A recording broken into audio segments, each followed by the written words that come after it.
ரேவதி ஸ்டுடியோன்னு ஒன்று இருந்துச்சு அந்த காலத்துல. 1958-59 ரேவதி ஸ்டுடியோ 2 ஃப்ளோரோட இருந்தது. அதை வாங்கி பால்கோட இணைச்சு 13 ஃப்ளோரா பண்ணிட்டாங்க.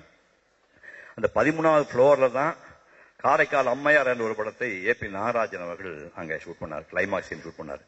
ரெட்டியார் அவர்கள் சாதாரண நினைச்சுக்காதீங்க, நான் ஒரு சாதாரண பையன். வழியில பார்த்தா தம்பி ஏதாவது குறை இருந்தா சொல்லுங்க, நான் கரெக்ட் பண்ணிக்கலாம். மேக்கப் ரூம்லயோ வேற எங்கேயோ தப்பு இருந்தா சொல்லுங்க, கரெக்ட் பண்ணிக்கலாம் சொல்லுவாங்க. எப்ப பார்த்தா சொல்லுவார். இந்த ஷூட்டிங் அப்ப வருவாரு.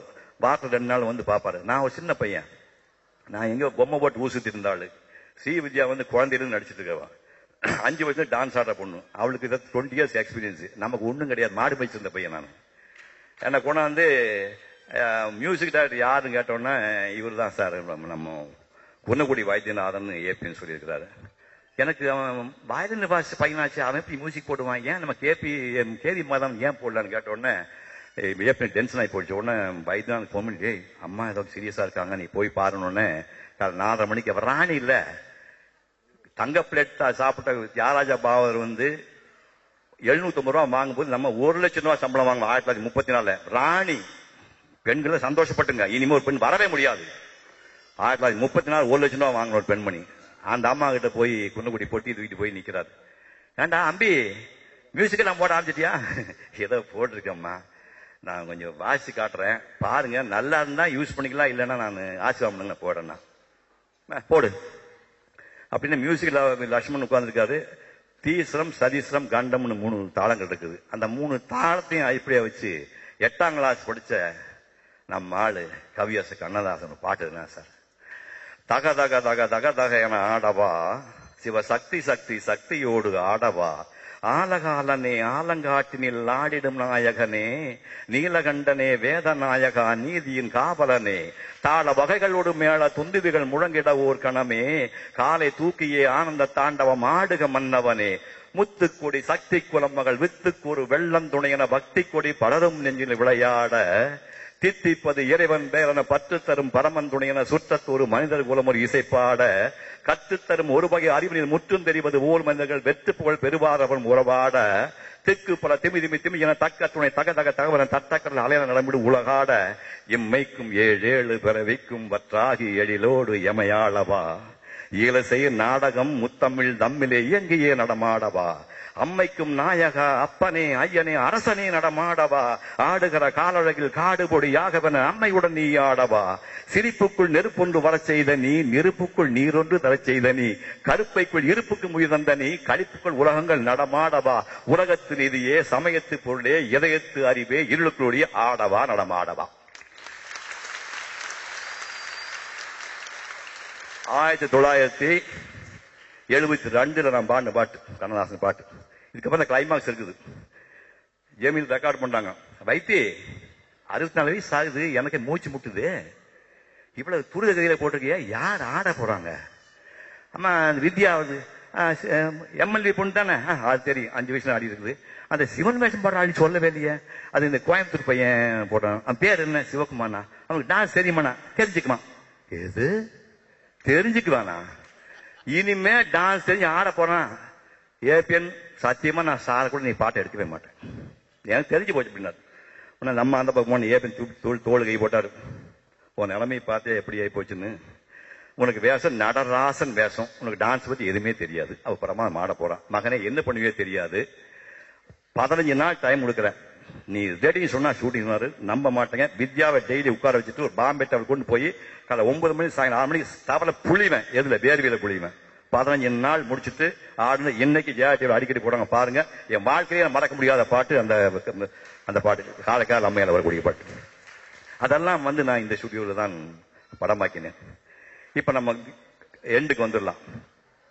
சின்னப்ப தேவர் அவர்கள், நாகரிஜியார், எம்ஜிஆர் 3 பேரு தெய்வீக நண்பர்கள். அப்படிமா இனிமே நம்ம எல்லாம் இருக்க முடியுமான்னு தெரியல. ஜூபிட்டர் பிக்சர்ஸ்ல 1936 முருகன் வேஷத்துல எம்ஜிஆர் டான்ஸ் ஆடார். முருகன் வேஷத்துல கடவுள் வேஷத்துல டான்ஸ் ஆட, சிவன் வேஷத்துல டான்ஸ் ஆட முருகன் படத்துல அவரை கூப்பிட்டு ஏஎஸ்ஏ சாமி அவர்கள் ராஜ்குமாரி படத்துல ஹீரோவை போட்டார். இவருக்கே ஹீரோ சான்ஸ் முதல் வருது. ஆனா அப்ப அந்த ராமநாதபுரம் கோவை பெல்ட்ல ஒரு கோதாப்பட்டினா ஜிம், உங்களுக்கு எல்லாம் ஜிம் சொன்னா தான் புரியும். ஜிம்ல உடற்பயிற்சி சாலை வச்சு தேவை நடத்திருக்காரு. அப்படியே கருங்கல்மா இருப்பார் அவர்.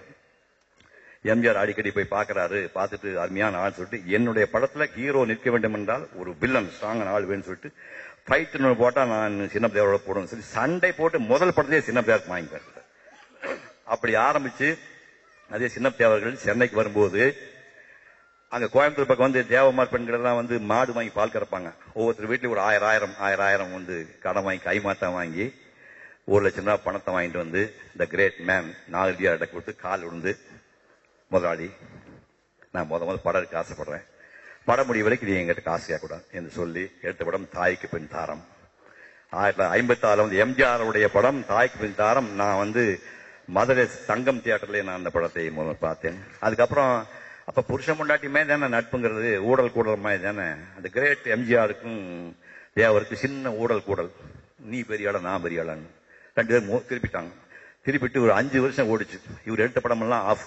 யாருக்கு? தேவருக்கு எடுத்த படமெல்லாம் பிளாப். துண்டை ரெடி பண்ணிட்டார் ஊருக்கு போறது. அங்க எம்ஜிஆர் நிலைமை என்ன?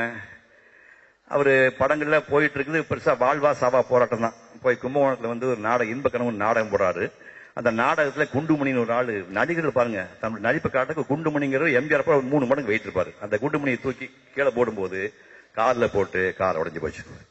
எந்த காலத்திலுமே நடிகனுக்கு ஆபத்தமா close, MGR close, MGR close தான் சொல்லுவாங்க. அப்படி சொன்ன போது 6 மாசம் ஆகும் எம்ஜிஆர் டியான்னு சொன்னாங்க. இல்லை, புரூக்லின் எப்படி வந்து அந்த பால் பேப்பர் பால் ரோட் போற அதே எம்ஜிஆர் 6 மாசம் ஆகுன்னு சொன்ன 4 மாசத்துல அதே காலை ரெடி பண்ணி அதே குண்டுமணியை கூட்டிட்டு வந்து இதே வாகன் ஸ்பீவர்ல அந்த 2 வெள்ள மாடு முட்டும் இல்லையா அந்த இடத்துல நின்று குண்டுமத்தி தோல்ல வச்சு 4 ஆங்கில போட்டோ வச்சு எடுங்கடா போட்டோன்னு சொல்லி இதோ எம்ஜிஆர் வந்து விட்டான், மீண்டும் வந்து விட்டான், எம்ஜிஆர் ஒழிய மாட்டான் அப்படி போட்டோ எடுத்துட்டு ரெடி பண்ணிட்டு இருக்காங்க. பக்கத்துல தேவர் போறாரு ரெடியார் கிட்ட போய், ஐயா என்னையா துண்டை கையில் வச்சிருக்கேன்? இல்ல ஊருக்கு போறேன், துண்டை வை தோல் போடலான்னு வந்திருக்கேன். என்ன ஆச்சு?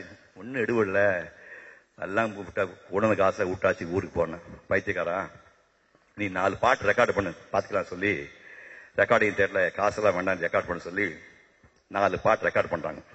ரெக்கார்டிங் போயிட்டு இருக்கு. இவரு குண்டுமைத்தி தோல் வச்சுட்டு போட்டோ இருக்கிறாரு. 2 பேருக்கு தகவல் கிடைக்குது. எம்ஜிஆர் வந்து எம்ஜிஆர் தேவர் வந்து ஆண்டவனே கூட்டுவாரு. ஆண்டவனே அப்படிம்பாரு, அண்ணன் தான் கூட்டுவாரு. ஆண்டவனே என்ன பண்றீங்கண்ணா? அதான் காரை ஒழிஞ்சு போய் சொன்னாங்க, இல்ல கால் வந்து காட்ட போட்டோ எடுத்துக்கிறேன். நீங்க என்ன பண்றீங்க? நான் சாங் ரெக்கார்டு பண்றேன். சரி ரெக்கார்டிங் முடிச்சிட்டீங்களா? முடிச்சுட்டேன். கேட்கலாமா? வாங்க கூட்டிட்டு போறோம். 5 வருஷம் சண்டை போட்டு போய் உட்கார்ந்தாங்க. பாட்டை கேட்டாங்க.